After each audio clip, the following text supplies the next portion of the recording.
ज़्यादा बढ़ रहा है। जैसे जैसे जहाँ डेवलपमेंट हो रही है वहाँ पे इंसिडेंट हो रहे हैं, फॉल्स हो रही हैं, उसकी वजह से दिक्कत ज़्यादा हो रही है। Western in Eastern and Central Europe also had relatively higher incident rate and prevalence rate। देखा गया कि यूरोप में भी केसेस काफ़ी ज़्यादा बढ़े गए, पर नेशनल लेवल पे 2019 में देखा गया कि जो वॉर रिडन कंट्रीज़ है, जिन कंट्रीज़ के ऊपर बैटल चल रही है, वॉर चल रही है, यानी अफगानिस्तान और सीरिया, उसके अंदर सबसे ज़्यादा स्पाइनल कॉर्ड इंजरी देखी गई। ऑब्वियसली हम समझ सकते हैं जहाँ पे दिक्कतें चल रही है, वॉर चल रही है, वहाँ पे चोट लोगों के ज़्यादा लगेगी, पर साथ साथ डेवलपमेंट भी चल रहा है। ये एक मैप बताता है कि हमारे स्पाइनल कॉर्ड इंजरी के कितने केसेस फॉल्स की वजह से हुए नेशनल लेवल पे। तो इसमें बहुत इंपॉर्टेंट है हमें देखना इंडिया की तरफ कि इंडिया में तकरीबन 20 से 38 केस ऐसे देखे जाते हैं पर मिलियन जिनके अंदर फॉल्स की वजह से स्पाइनल कॉर्ड इंजरी हुआ। ये काफ़ी बड़ा नंबर है। इस चीज़ को हमें देखने की ज़रूरत है और इस चीज़ के लिए हमको फॉल प्रिवेंशन की पूरी एक्सरसाइज करने की ज़रूरत है। फॉल प्रिवेंशन के बारे में आपको सिखाया जाएगा अभी। अगर स्पाइनल कॉर्ड इंजरी के प्रमुख कारणों की बात करें तो जैसे मैंने पहले बताया 70 से 80% केसेस ट्रॉमेटिक इंजरी यानी चोट लगने की वजह से होते हैं। ये सबसे प्रमुख कारण है। It is a most common cause all through out the world including India. उसमें सबसे इंपॉर्टेंट होता है रोड ट्रैफिक एक्सीडेंट, जो कि सबसे इंपॉर्टेंट सबसे बड़ा कारण है स्पाइनल कॉर्ड इंजरी का in developing countries. Road traffic accident high speed collisions की वजह से हो सकते हैं, तेज गाड़ी चला रहे हैं, दूसरी गाड़ी से भिड़ गए, या मोटरसाइकिल एक्सीडेंट की वजह से हो सकते हैं, टू व्हीलर्स चला रहे हैं उससे एक्सीडेंट की वजह से हो सकते हैं, व्हीकल्स अगर रोल ओवर हो जाएं यानी एक गाड़ी जो जा रही है वो पूरी की पूरी उलट जाए, उसकी वजह से भी स्पाइनल कॉर्ड इंजरीज हो सकती हैं। इसका जो प्रमुख टाइप होता है उसको विप्लैश इंजरीज के नाम से जानते हैं, यानी हमारा गर्दन सबसे पहले हाइपर फ्लेक्स होता है, सामने की तरफ जाता है और फिर पीछे की तरफ जाता है। उससे जो हमारे गर्दन के पीछे जो रीढ़ की हड्डी है यानी सर्वाइकल स्पाइनल कॉर्ड इंजरी होने का चांस है, जिससे हमारे चारों के चारों लिम्स के अंदर वीकनेस आ जाएगी, जिसे हम क्वाड्रिप्लेजिया बोलते हैं। दूसरा सबसे कॉमन कारण है फॉल्स। ये ज़्यादातर ओल्डर इंडिविजुअल्स में होता है, एल्डरली में होता है। ऑस्टियोपोरोसिस यानी हड्डियों का कमज़ोर हो जाना उसका एक इम्पॉर्टेंट कारण है। पुअर बैलेंस, अनसेफ एनवायरनमेंट्स, जैसे डेवलपिंग कंट्रीज़ होती हैं, घर छोटे होते हैं, फर्नीचर होता है, क्लटर्ड हाउस होता है, उसमें गिर जाने का या बाथरूम्स में स्लिप हो जाने का एक बहुत इंपॉर्टेंट कारण होता है फॉल्स का।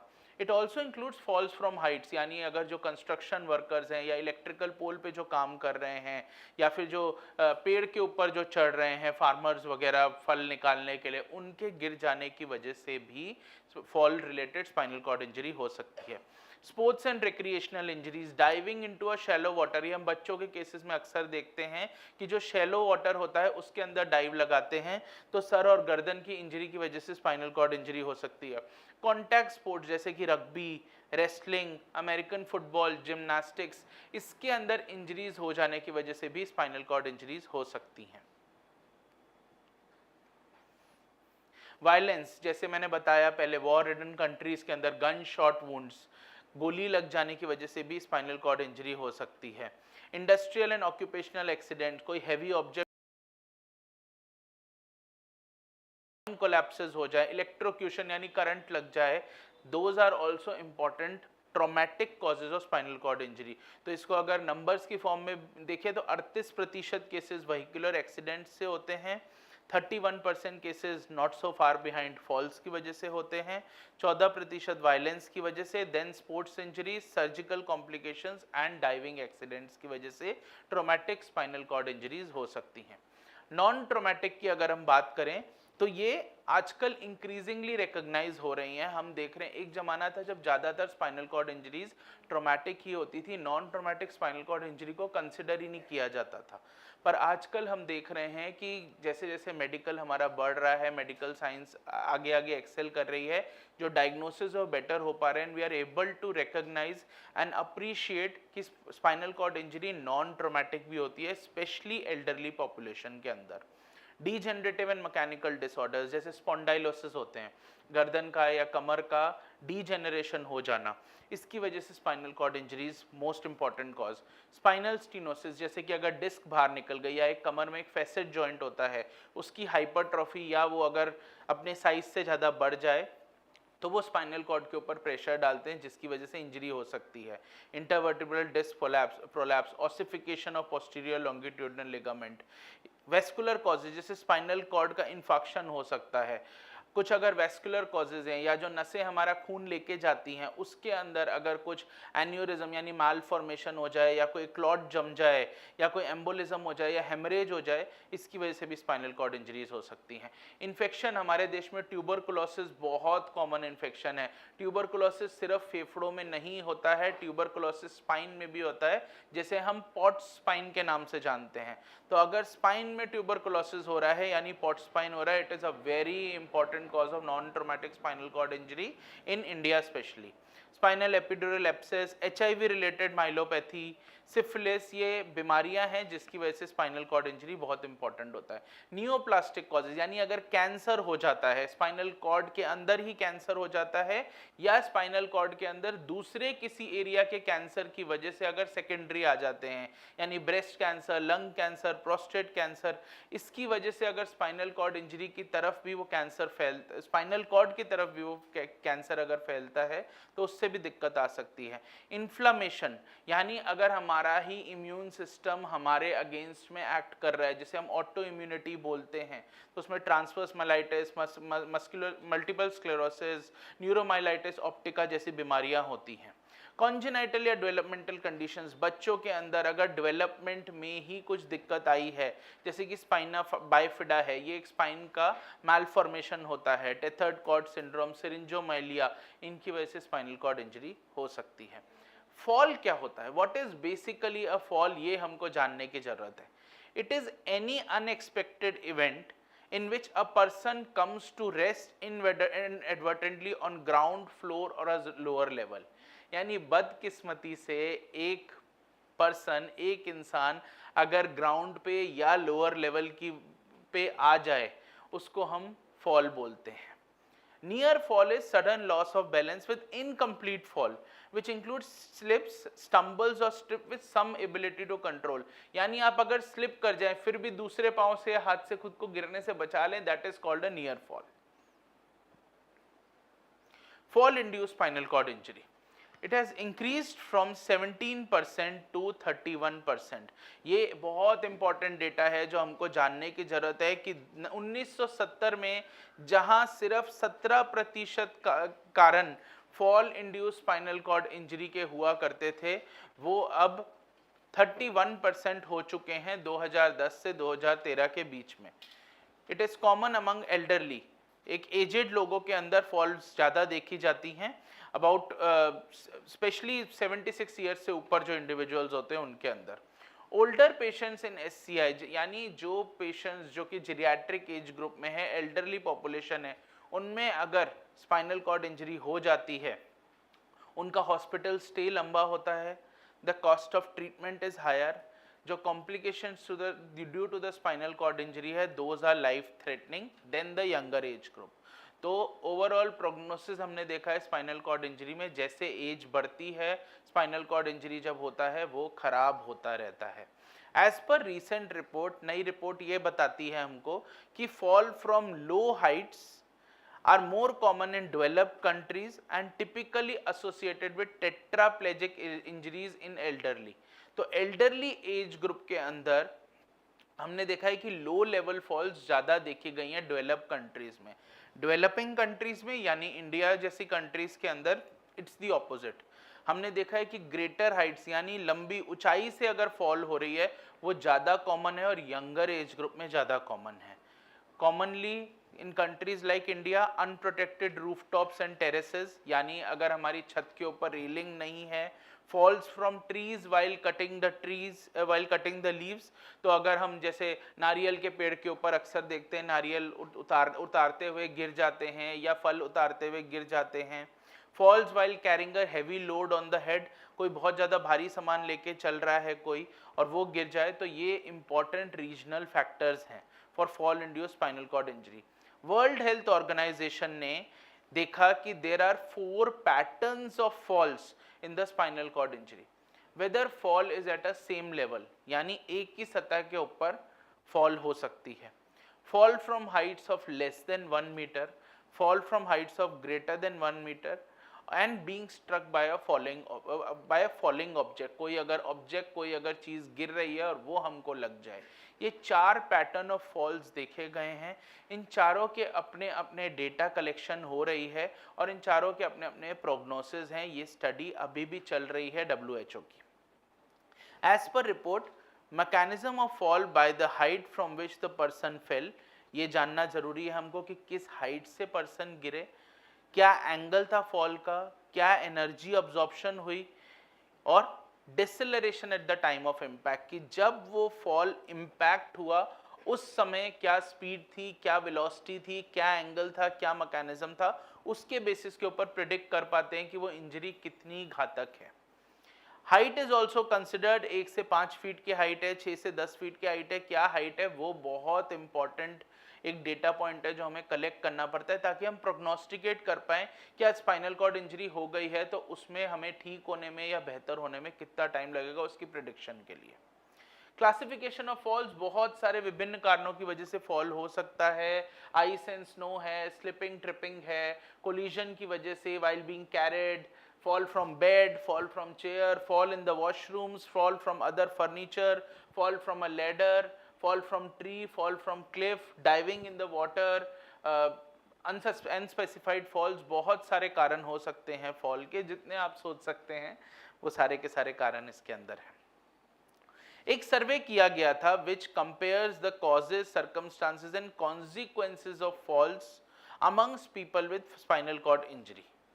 The occurrence and circumstances of falls were tracked over 6 months.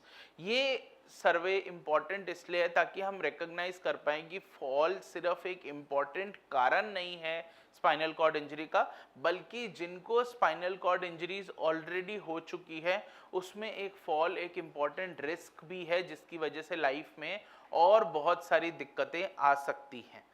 Mobility status was a significant predictor of falls. Individuals who had a wheelchair full time had a 1/3 of likelihood of following who were ambulated full time। तो अगर wheelchair का हम इस्तेमाल करते हैं तो हमारे falls के risk comparatively कम हो जाते हैं than the people who are ambulated full time। Type of fall related injuries differed by mobility status। Those who ambulated full time fell more in the daytime, क्योंकि वो नाइट टाइम में थोड़ी सतर्कता बरतते हैं। तो हमने ऐसा देखा कि डे टाइम के अंदर फॉल्स ज़्यादा हो रहे हैं उन SCI पेशेंट्स में हुआ सेल्फ एम्बुलेटरी, यानी उनको व्हील चेयर की जरूरत नहीं पड़ रही है। Individuals who ambulated full time and part time commonly fell while walking due to poor balance and their legs giving out, and those who use the wheelchair full time typically fell while transferring। तो जिन्होंने wheel chair इस्तेमाल कर रहे हैं उनका important कारण है fall का ट्रांसफर के टाइम पे, और जो लोग व्हील चेयर का इस्तेमाल नहीं कर रहे उनका लॉस ऑफ बैलेंस एक इम्पॉर्टेंट कॉज है फॉल का। तो जब हम फॉल प्रिवेंशन के बारे में जानेंगे सीखेंगे, बहुत ज़रूरी है कि अगर आप व्हील चेयर यूज़ कर रहे हैं तो आप ट्रांसफ़र टेक्निक को अच्छे से जानें, सिर्फ आप ही नहीं आपके केयर गिवर भी जानें। और जो लोग फुल टाइम एम्बुलेटरी हैं उनके लिए बैलेंस ट्रेनिंग करना बहुत इंपॉर्टेंट है, उनका न्यूरोमस्कुलर कोऑर्डिनेशन बहुत ज़्यादा ज़रूरी है। ये एक डेटा पॉइंट है जो बताता है, जो पिछली स्लाइड में ही देखा गया कि जो लोग फुल टाइम एम्बुलेट कर रहे हैं उनके लिए चेंजिंग पोजीशंस और वॉकिंग के टाइम पे सबसे ज़्यादा फॉल्स देखे गए। जो कि व्हील चेयर यूज़ कर रहे हैं उनके लिए getting in and out of bed and going on an uneven ground, यानी उबड़ खाबड़ रास्ते के ऊपर उनके फॉल्स ज़्यादा हुए। और जो पार्ट टाइम कर रहे हैं उनके लिए again getting in and out of bed were the common reasons of the fall. ये एक चाइनीज स्टडी थी जिसने बहुत सारे ट्रॉमेटिक SCI केसेस यानी 1858 केसेस को देखा एंड ऐसा देखा गया कि उनमें से 41.7% फॉल्स की वजह से हुआ था। एंड उन्होंने ये बताया कि falls is the leading cause of spinal cord injury even more than road traffic accidents. एक चाइना की स्टडी ने यहाँ तक हमको बताया था। अगर falls after the spinal cord injury देखें तो वो वेल बीइंग ऑफ इंडिविजुअल्स यानी जो हमारे पेशेंट्स हैं उनके वेल बीइंग के लिए बहुत ज़्यादा इंपॉर्टेंट है, इसलिए फॉल प्रिवेंशन इनिशिएटिव सीखना बहुत ज़्यादा इंपॉर्टेंट होता है। ये वाली स्टडी ये बताती है हमको। तो take home message of this presentation is that falls are a major cause of spinal cord injury specially in older adults. Mobility status predicts the fall risk. Ambulators fall more often than the wheelchair users. falls lead to serious complications for longer stays and higher costs. Patterns different होते हैं developed countries में और developing countries में fall के, and prevention is very important. हमको fall prevention सीखना बहुत जरूरी है, चाहे हम अपने आप को SCI से बचाना चाहते हैं या अगर हमको दुर्भाग्यपूर्ण SCI हो गया है तो हम अपनी कॉम्प्लिकेशंस को रिड्यूस करना चाहते हैं, and that includes early risk assessment, training and safer environments. Thank you very much.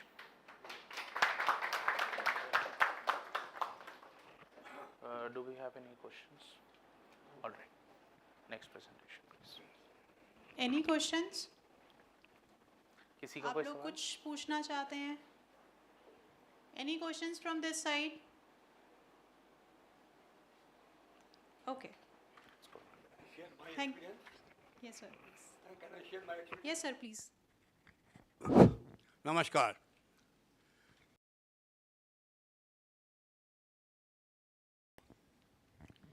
मैं सुबह सुबह लेटा हुआ था.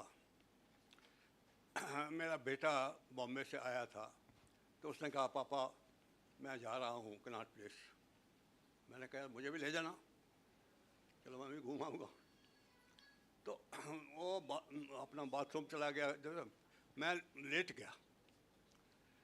लेट गया और वो सडनली मेरे पास आया, कहा पापा चलना नहीं, देर हो गई है.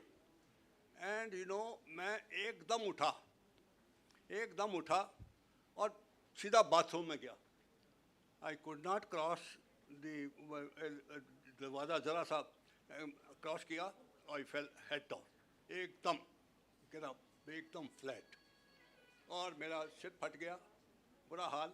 दरवाज़ा क्योंकि बंद हो गया था, वो अपना टेलीफोन पे भी कहीं बिजी था, और फिर और मेरी वाइफ कुछ काम कर रही थी और मेरी आवाज़ नहीं निकल रही थी.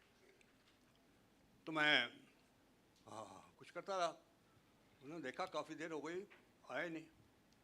Then my wife just open because दरवाज़ा खुला था और मैं नीचे फ्लैट पड़ा हुआ था.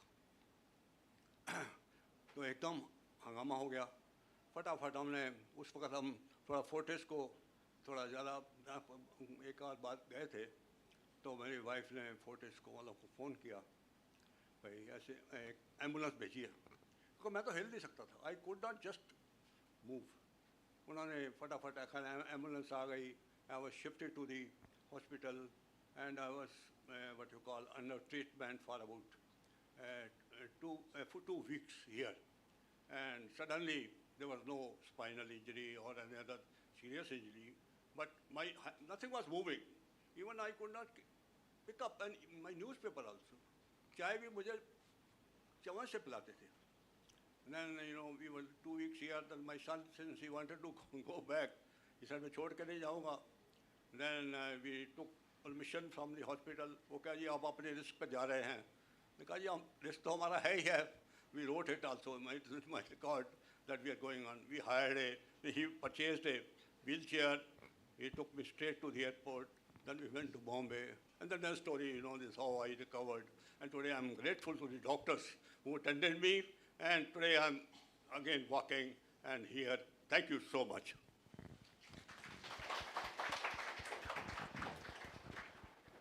Thank you so much, sir, for sharing your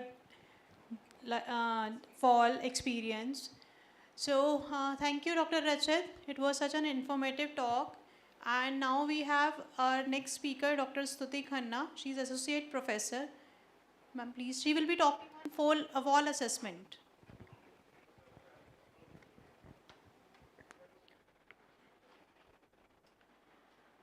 Good morning again.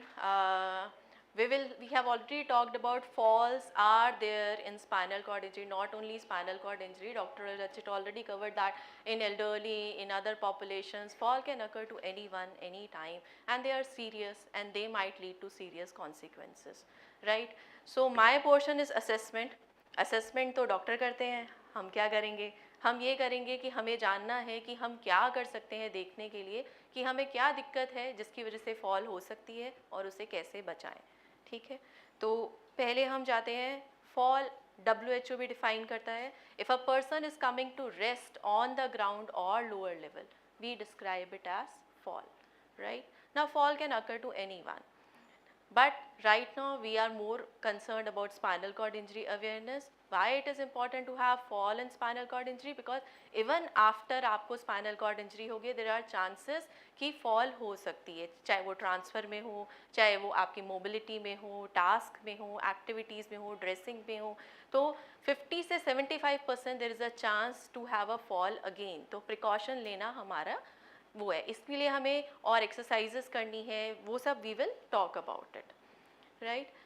In general if we say, अगर not only spinal cord injury, किसी को भी फॉल हो सकती है, उसकी बहुत सारे रीजंस होती हैं. It could be a chronic illness, it could be arthritis, it could be diabetes, it is a cardiovascular disease हो रखी है, हियरिंग प्रॉब्लम है, विजन प्रॉब्लम है, डायबिटीज़ हुआ, डेप्थ परसेप्शन नहीं होता, सीडी समझना मुश्किल हो जाता है, ठीक है, तो आपको समझ ही नहीं आता तो गिरने के चांस आपके बढ़ जाते हैं. सेंसरी इम्पेयरमेंट है, पैरों से प्रोप्रियोसेप्शन का पता नहीं चलता, चप्पल पहनते हैं समझ नहीं आता कि चप्पल पैर जा रहा है, चप्पल में नहीं जा रहा, रुई जैसी फीलिंग आ रही है. तो चीज़ें हैं जिसकी वजह से हमारी सेंसेशंस, हमारी मसल वीकनेस, हमारे जोड़ों का जुड़ना, इस वजह से हमारे चांसेस होते हैं कि हम बैलेंस ना मेंटेन कर पाएँ और फॉल होने के चांसेस बढ़ जाते हैं. उसके अलावा कुछ दवाइयाँ हैं जो कि एंटी हमारी जैसे सेडेटिव्स होती हैं या कुछ और भी दवाइयाँ हैं जिनकी वजह से हमारे जो है चांस होते हैं फॉल इंक्रीज होने के. Age related changes are there which lead to, क्योंकि एज के साथ हमारी मसल स्ट्रेंथ, बैलेंस, इसमें चेंजेस आते हैं, हेयरिंग में, विजन में, all of them change with age. They lead more us to prone to a fall.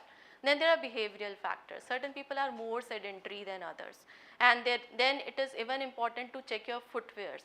Footwears कभी कभार हम देखते हैं हम गिर रहे हैं तो it might be that they are becoming slippery, or it is stockings or ill-fitting shoes which might lead to a fall. So safety awareness becomes important there. Then there are environmental factors. घर में देखना कि whether there is a clutter, obstacle, rugs, कभी कभार कोने होते हैं, जब हम निकल रहे हैं स्पाइनल मतलब व्हील चेयर के साथ लग जाएगा तो उससे चोट के चांसेस होते हैं, ठीक है ना. एल्डरली में भी विजुअल इश्यूज हैं. अगर if the child is there at home and they leave a wheel toy on the ground and you have a slip on that, then it might lead to serious injuries that need to be taken care of. Poor lighting is there. So what really make us fall are that usually the researchers says if a person is having less of muscle strength, muscle weakness हो रही है, trunk control में issues आ रहे हैं, जोड़ spasticity है, clonus है, orthostatic hypotension, BP change करता है उठते बैठने में, dizziness हो रही है, fatigue है, medications है, antispastic agents हैं, antihypertensives है, they might lead to falls. Then in SCI specifically they say कि अगर आपकी sensation में, strength में, उसके अलावा जब आप चलना शुरू करते हैं, वॉकिंग स्पीड जब कम होती है, और दूसरा जब हम चलते हैं तो दो तरह की स्टेबिलिटी होती है, एक मीडियोलेटरल स्टेबिलिटी होती है, एक एंटीरियो पोस्टीरियर. तो जो अगर हमारी ये भी खराब हो जाती है तो फॉल के चांस और बढ़ जाते हैं. सिमिलरली एल्डरली में भी रिसर्चर्स बोलते हैं कि जब हमारे एल्डरली हम होते जाते हैं तो हमारा जो होता है ये वाली स्टेबिलिटी हमारी खराब होनी शुरू हो जाती है. हमें पता है कि there are indoor risk, fall from a height होना, वेट फ्लोर पे स्लिप होना, सीरियस इंजरीज होना ऑक्यूपेशन में, एक्सीडेंट्स में, स्पोर्ट्स में. These are the risks which are there, लड़ाई में, that might lead to falls and injuries. And otherwise if they are transferring from bed to wheelchair से toilet पे shift हो रहे हैं, कार ट्रांसफ़र कर रहे हैं, चोट लगने के चांस, गिरने के डर बढ़ जाता है.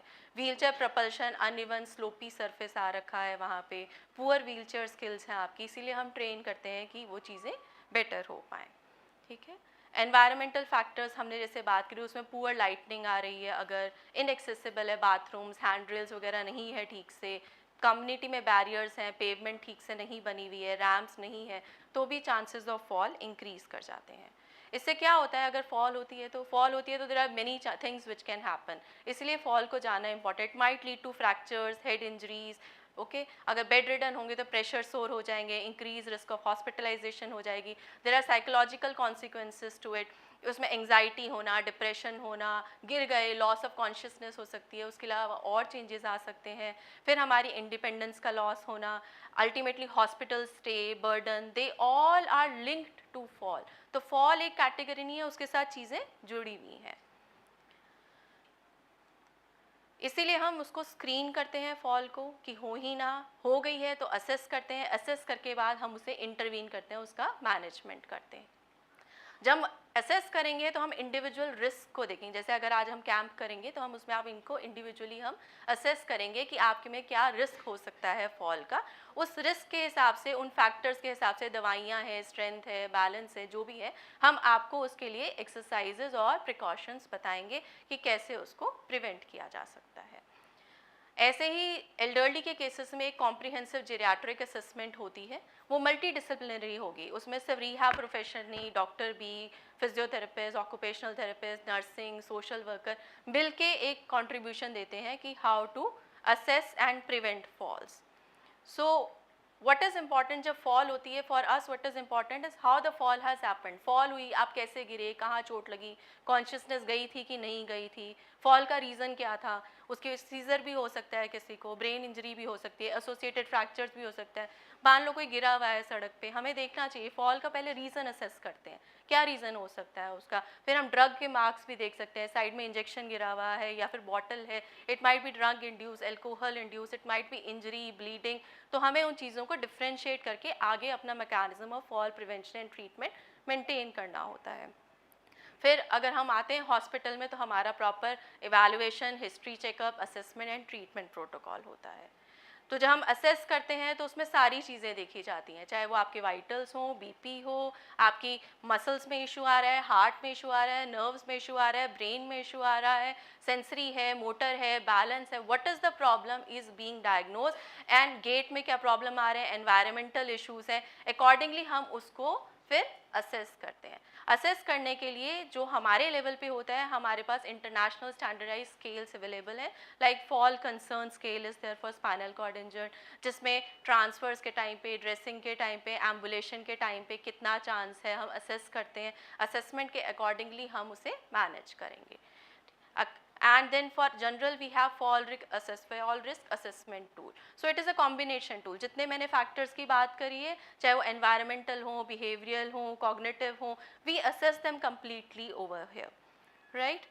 And then we jump on to, in spinal cord injury there are various scales, I am not jumping on to it them here, but we evaluate them as per the need of the individual। जैसे जैसे जिसकी ज़रूरत होती है हम वो scales use करते हैं, जिससे हमें निकलता है कि लो फॉल रिस्क है, मीडियम है कि हाई रिस्क है, अकॉर्डिंगली उसको मैनेज करते हैं। जो प्रॉब्लम्स हम खुद से अपने आप को असेस कर सकते हैं कि whether the person is having a hearing or a vision issue, whether the person is feeling unsafe or recent fall, fear of fall, sleep, cardiac, diuretic, sedative medication पे तो नहीं है, memory problem, urine or fecal incontinence, feeling of loneliness, regular use of walking aid, Parkinson's, arthritis, rheumatism, home hazards, ये क्या है, ये सारे risk factors है। अगर ये मोर देन 5 होंगे तो हमारा चांस ऑफ फॉल बढ़ता चला जाएगा। इसके लिए हम और क्या करते हैं, हम खड़े होकर स्टैंडिंग बैलेंस टेस्ट करते हैं, जिसमें सेकेंड्स ड्यूरेशन देखते हैं, अगर वो ख़राब होता है अकॉर्डिंगली हम मैनेज करते हैं।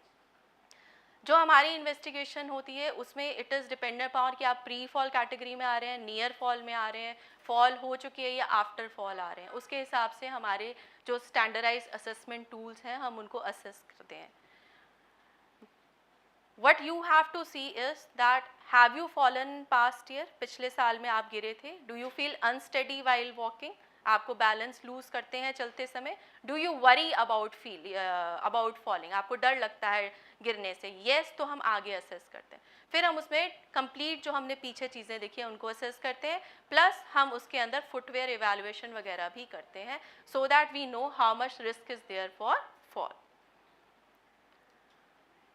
So we will talk about management. Management will be taken by the next speaker and हमारी मेन असेसमेंट का यही है कि आपको पता चले कि क्या चीज़ें हैं, क्या डर है जिसकी वजह से फॉल हो सकती हैं और उनको हम अवॉइड करें, ताकि हम जो भी हमारे फीचर्स हैं हमारे अंदर बिहेवियर में, एनवायरनमेंट में, उससे हम फॉल को प्रिवेंट कर चुके थे या हो चुकी है तो आगे डैमेज ना हो उससे रोक सकें।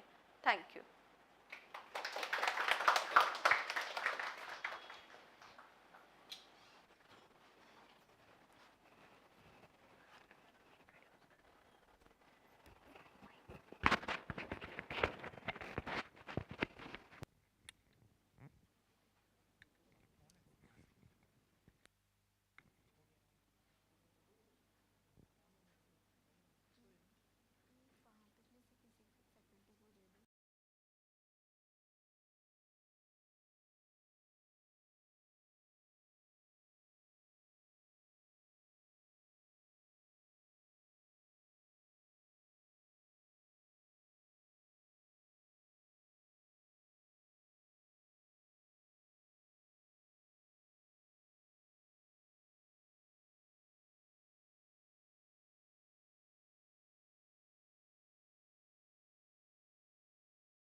दिक्कत होती है, हिप फ्रैक्चर होता है, उसकी वजह से जो भी उसको दिक्कत आनी है आगे, अगर हम अर्ली रिहैबिलिटेशन स्टार्ट करते हैं तो उसकी लॉन्ग टर्म डिसेबिलिटी को हम प्रिवेंट कर सकते हैं।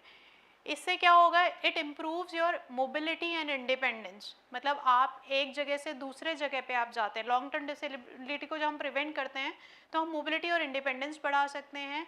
It reduces the risk of recurrent fall, बार बार कुछ अगर किसी कमज़ोरी के कारण किसी इंसान को फॉल बार बार हो रहा है तो we can reduce the risk of recurrent fall, enhances confidence and well-being of the person. So fall prevention intervention जो elders के लिए स्पेशली, जितने भी आपने पहली टॉक में सुना होगा कि fall prevention intervention जो elders के लिए होता है, that will be more commonly occurred। तो उसमें हम क्या करते हैं, कुछ सेफ्टी टिप्स अपना सकते हैं, कुछ एनवायरमेंटल मॉडिफिकेशंस कर सकते हैं, या फिर कुछ एडिशनल टिप्स के साथ हमें उनको प्रिवेंट कर सकते हैं। सेफ्टी टिप्स में फॉर एग्जांपल, घर में अगर बहुत सारी चीज़ें फैली हुई हैं तो उनको हमें साइड करना है, एक स्पेस बनाना है जहां हम प्रॉपर तरीके से चल सके। कुछ बैलेंस एक्सरसाइजेज हैं, कुछ स्ट्रेंथनिंग एक्सरसाइजेज हैं जिनको हम अगर डेली रोज़मर्रा की ज़िंदगी में अपनाते हैं तो हम उसको प्रिवेंट कर सकते हैं फॉल को। तो बैलेंस और स्ट्रेंथनिंग एक्सरसाइजेज और फ्लेक्सिबिलिटी एक्सरसाइजेज, ऐसा देखा गया है कि अगर हम कुछ अपनी रोज़मर्रा की चीज़ों में ऐड ऑन कर दें कुछ एक्सरसाइजेज, जैसे हम वॉक भी करते हैं, ठीक है, कुछ एक्सरसाइजेज ऐड ऑन कर दें तो रिसर्चर्स हैव सेड कि it significantly reduces fall risk bye enhancing joint mobility, improving stability, muscle power and coordination.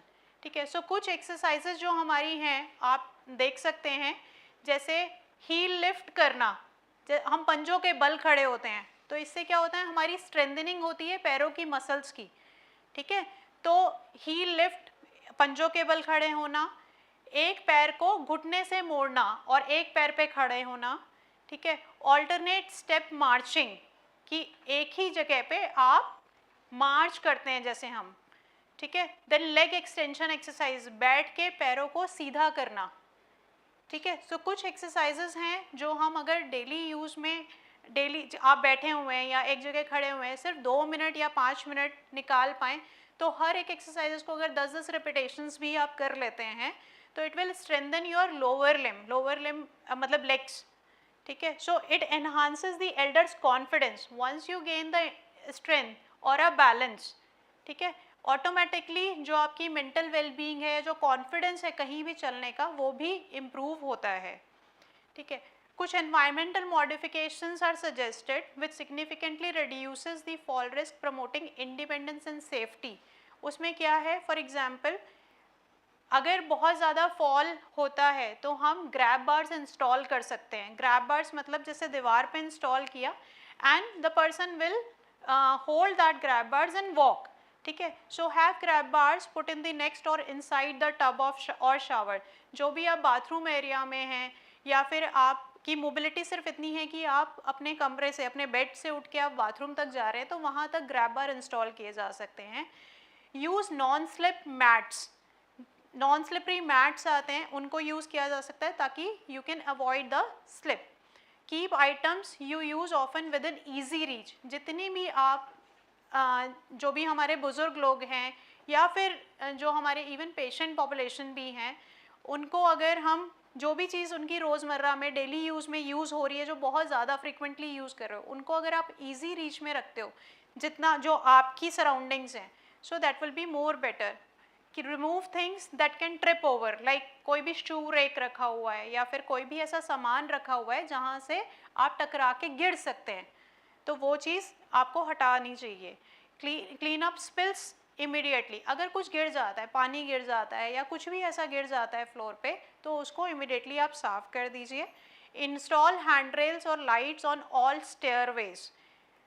Stairway specially जो हम जब सीढ़ियों से उतरते हैं या चढ़ते हैं तो उस पर हैंड रेल ज़रूर होनी चाहिए।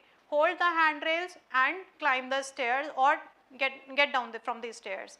Keep your home well lit, lightning proper होनी चाहिए and get rid of throw rugs और use double sided tape to secure them.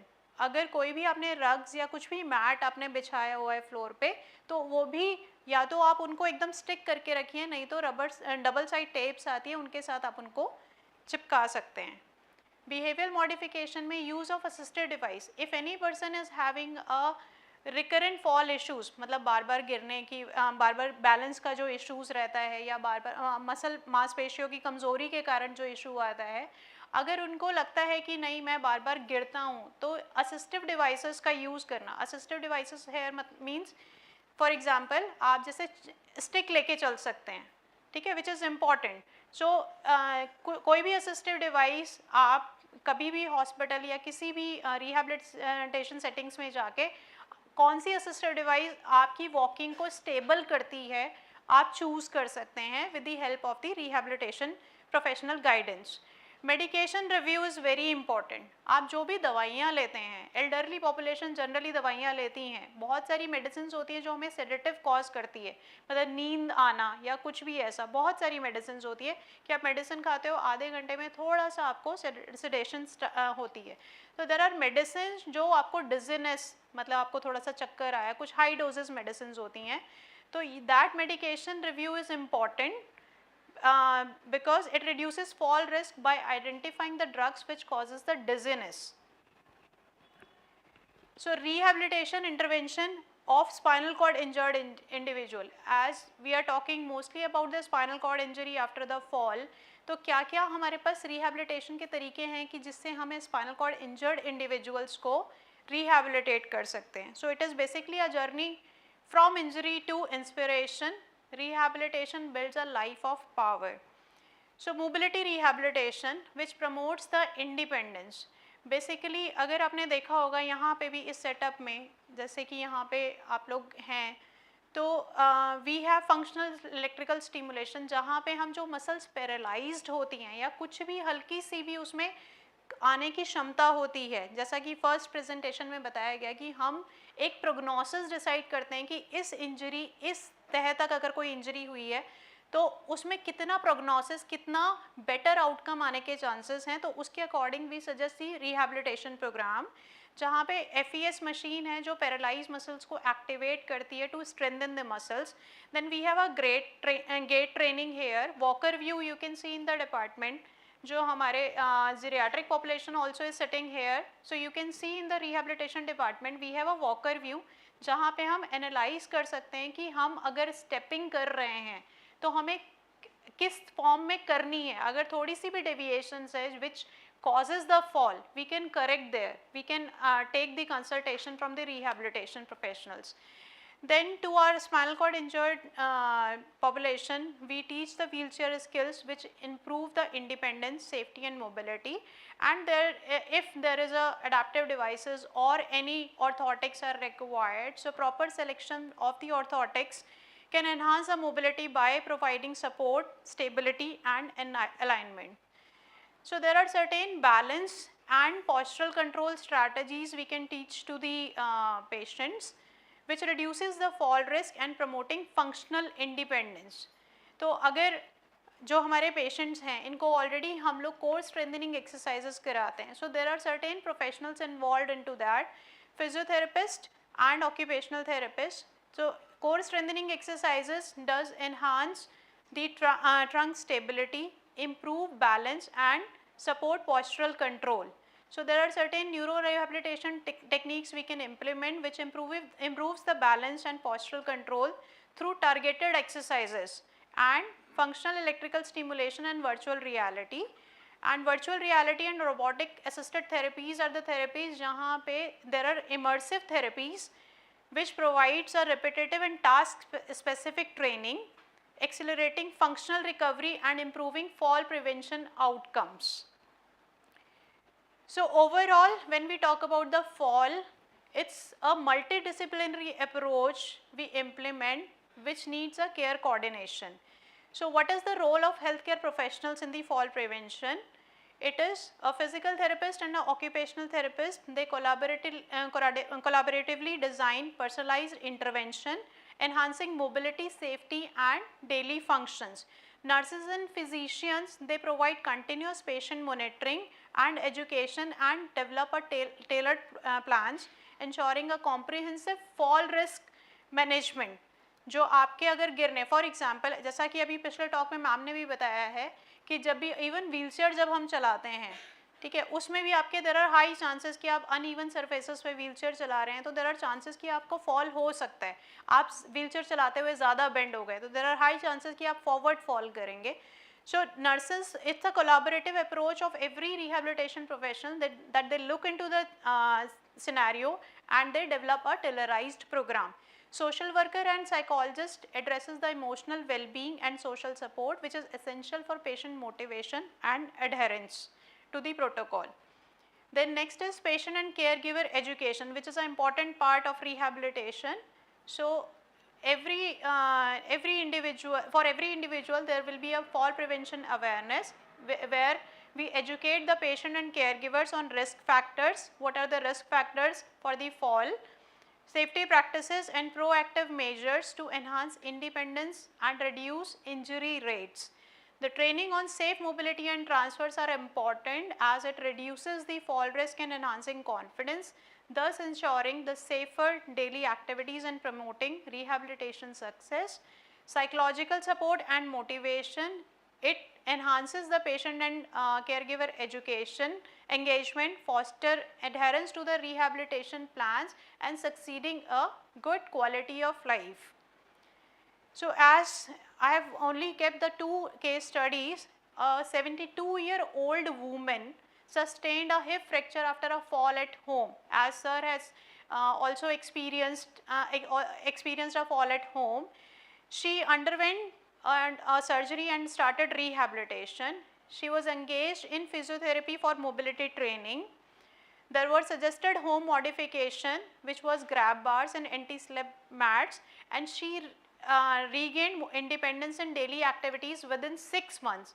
A second case, which was an incomplete spinal cord injury, where the early rehabilitation with physiotherapy and occupational therapy had been done, where the patient was trained with assistive devices for mobility, counseling and peer support for emotional adjustment was done for the patient. The patient improved the functional independence over 1 year. So there are certain emerging technology in fall prevention, like for our geriatric population, even for the patient population with spinal cord injury, there are wearable sensors have come in the market which can be put in the form of like watch, smart watches. Nowadays smart watches are in trend. ठीक है, smart watches हैं, बहुत सारे sensors हैं, आप ankle पे लगा सकते हो which can detect your fall, कि अगर आप गिरे हो तो फॉल डिटेक्ट हो जाता है, तो उसका जो मॉनिटरिंग सिस्टम होगा वो आपके केयर गिवर के पास होगा. Care giver can see the are person has fallen down and you can immediately get the help there. ठीक है, and there are program which is running all over India, even in abroad also, tele rehabilitation and remote coaching. It's important that you take consultation through tele rehabilitation. Sometimes a person is not able to visit the hospital if in a remote area or anywhere, I mean in a geriatric settings also. So tele rehabilitation and remote coaching enables personalized accessible fall prevention program which helps the person to regain independence and maintaining the well-being of the patient. So what is the take home message from this presentation? It is a rehabilitation after fall is essential for recovery and prevention of future injuries. Through awareness, exercise and environmental safety, we can reduce fall risk and improve quality of life. Thank you. Any question?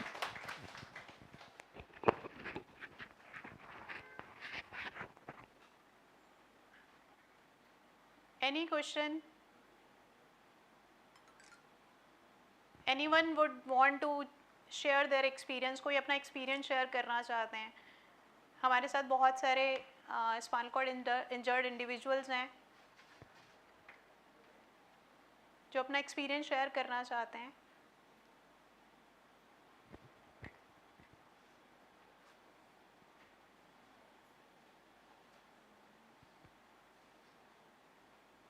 Okay. Thank you. Thank you doctor Priyanka and thank you to all of you. हमने अभी आपको थोड़ा बताया fall के बारे में, और क्योंकि फॉल एक ऐसी चीज़ है जिसे जितना हम बचाएंगे उतनी हमारी क्वालिटी ऑफ लाइफ बेटर हो जाएगी, है ना. Thank you to listening to us. और अब आप रिहैबिलिटेशन डिपार्टमेंट में कैंप के लिए जा सकते हैं. It's a free camp open to all, so you can kindly progress over there. Thank you.